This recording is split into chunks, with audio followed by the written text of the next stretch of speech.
We don't need votes. We got more votes than anybody's ever had. We need to watch the votes. My instruction, we don't need the votes. I have so many votes. People, I don't need any votes. We got all the votes we need. I don't need votes. All I want to do is make sure that we guard our vote. It's guard. We stop the steal, okay? We don't need votes. We need protection of the votes once they're cast.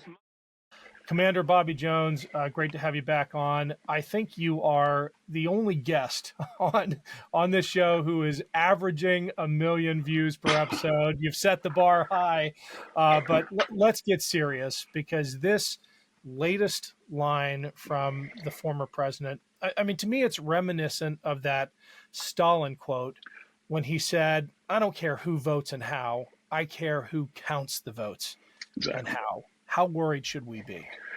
I think it's very concerning because, save Stalin and a couple of dictators historically, very few have been bold enough to state that is their strategy, their entire campaign strategy. And when you look at other telltale signs, you see this is what's actually being attempted. For example, the Trump ground game to generate votes is much weaker than it was in 2016.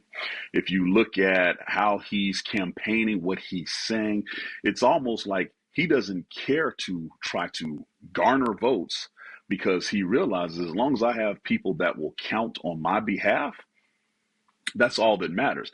And, being a military vet over 20 years, I've been in locations around the world where this is standard. I mean, it still dominates the news. Venezuela is the latest, Zimbabwe before that. We can go all the way back to whenever. But what really blows my mind is America being held as the standard around the world as free, fair, democratic elections, because we keep refining our process to make it more fair. We have someone who's not only willing to come into office on ulterior expectations, but is telling you what he's doing, and he will continue to do it if he gets back in office. I can tell you this personally affects me because I'm running for, county commission in Fayette County, Georgia, my small little county. But in the state of Georgia, we've had many things in the legislature here in the last week and a half to do exactly that, not to control the votes, not even control the turnout, but to control who counts them. You pointed out that his ground game is terrible, and there's been a lot written about that. I mean, the investment in GOTV, get out the vote infrastructure by the Republican Party, is shockingly low. Part of that is just sort of the endemic corruption that happens when your party becomes a laundering mechanism for a family, right?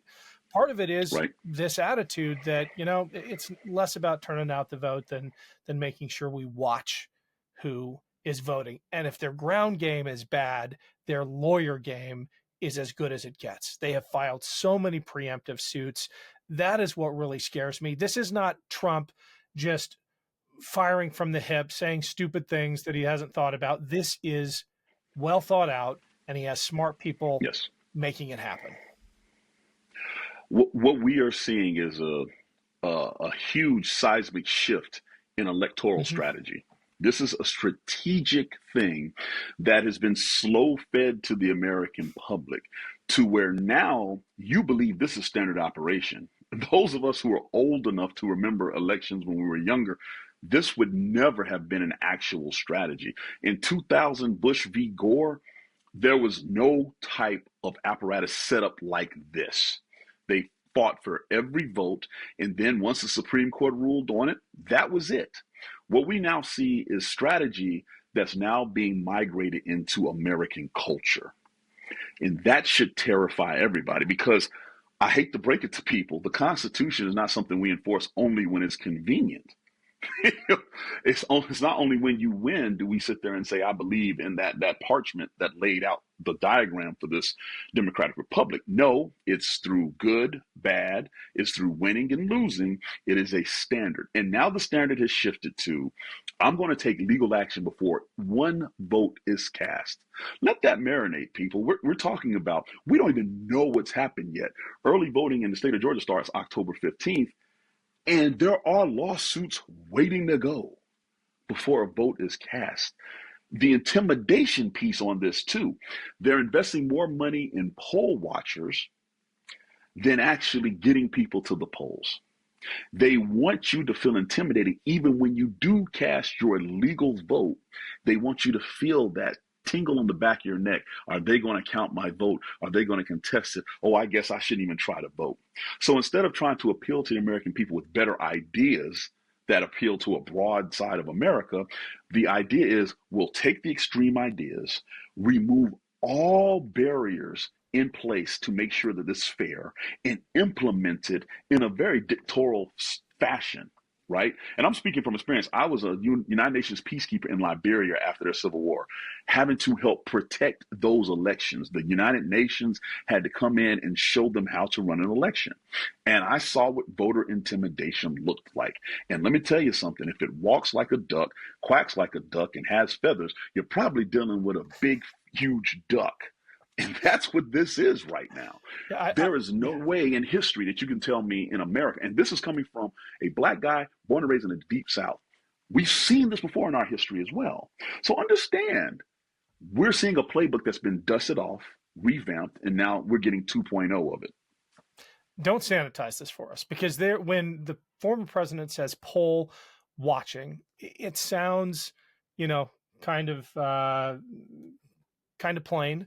Mm-hmm, but there is it's coded. There's a racial element to it.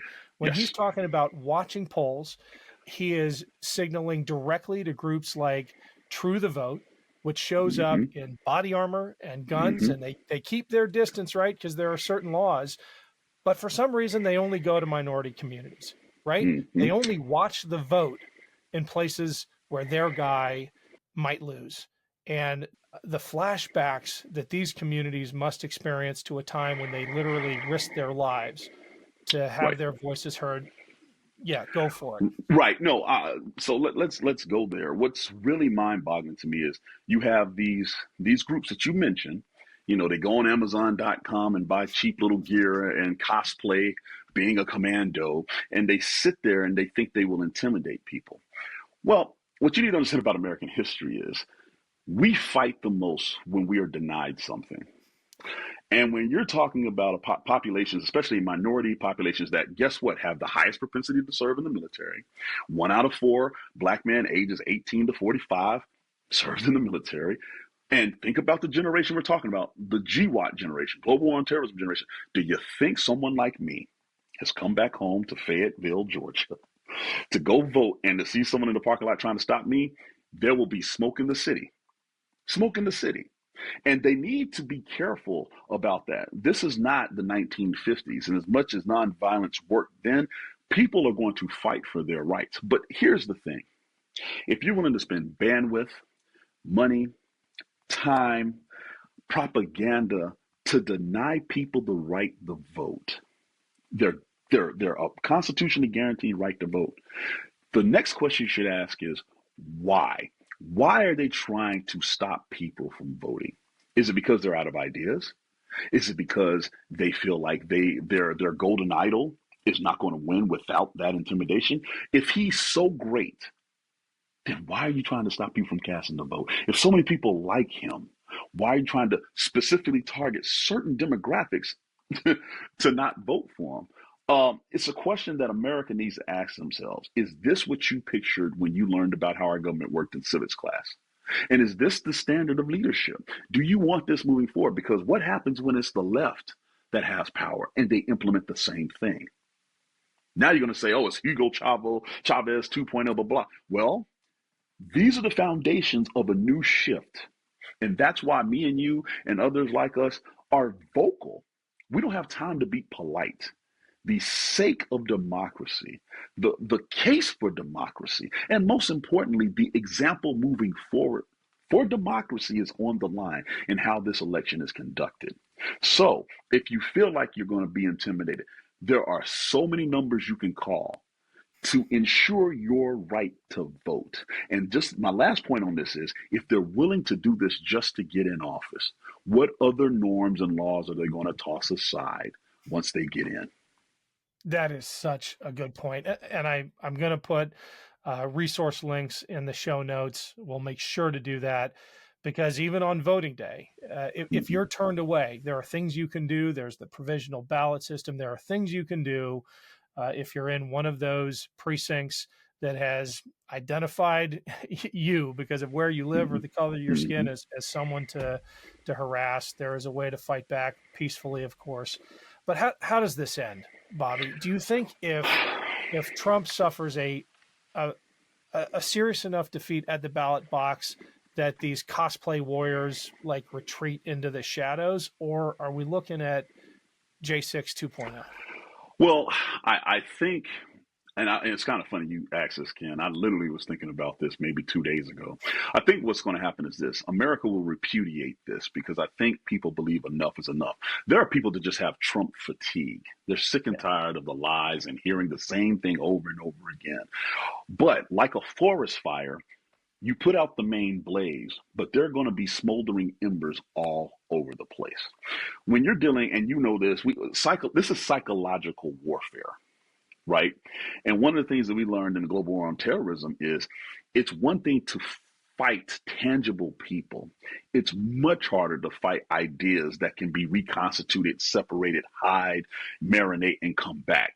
So I hate to break it to you, America, eternal vigilance is required moving forward. You no longer can take for granted the fact that you can go cast your ballot and vote for who you want to. No, you have to make sure that you're registered properly. You have to know what your rights are. I hate to say it, you have to become more involved in your own civic duty. And we were warned about this 200 years ago, but that's the key. You have to. So I believe we'll put it out, but I believe just like we had to establish the Department of Homeland Security after 9/11, there's a new mind shift and a new paradigm that we have to deal with moving forward. That's the Trump effect. The Trump effect is if we don't fight to keep what we have as a democracy and to continue to make it better, it will go away. It will be taken. It's Ken Harbaugh. Quick break here because I have two favors to ask. We're off to a great start with the Ken Harbaugh Show on YouTube, but the podcast needs a little love. Please click the link below to follow, rate, and review. The success of shows like this really does depend on those ratings. And if you haven't yet followed me on Patreon, please check it out. It's free to sign up, or you can pitch in a few bucks a month. Every dollar goes back into this show and our pro-democracy efforts, including the reporting from Ukraine. Go to patreon.com/Ken Harbaugh. Thanks for the support. Speaking of civic duty, you're running for county commissioner.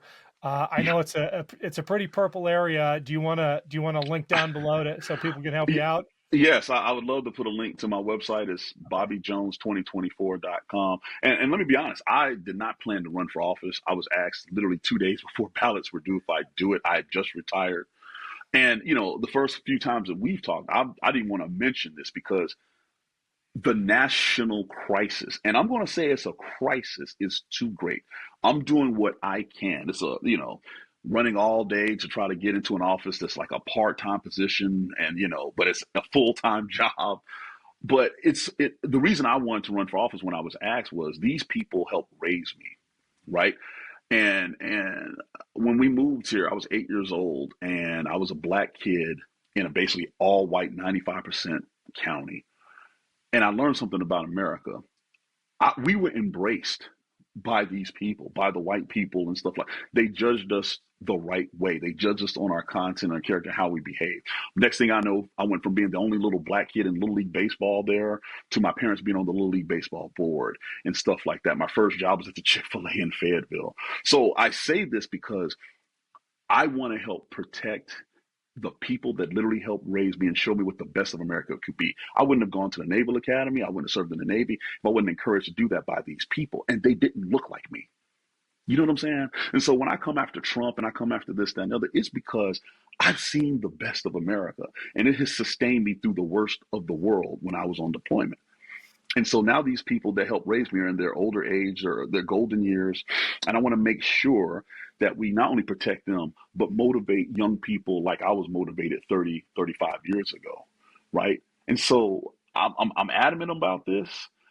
I fight people like Trump because I know what the real America is. And we don't focus on it enough. And it's been something that's been tearing us apart. And when we deployed overseas, our enemies sure as hell didn't break us into sections. They just wanted us dead because we're Americans. They didn't discriminate.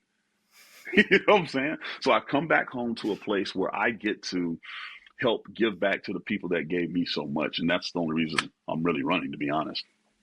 Very well said. And your thoughts on patriotism, which we turned into a standalone episode, one of the most viral episodes on this whole network. We'll put a link to that in the show notes as well. If you haven't seen it, you have to. Commander Bobby Jones, thanks so much for joining us.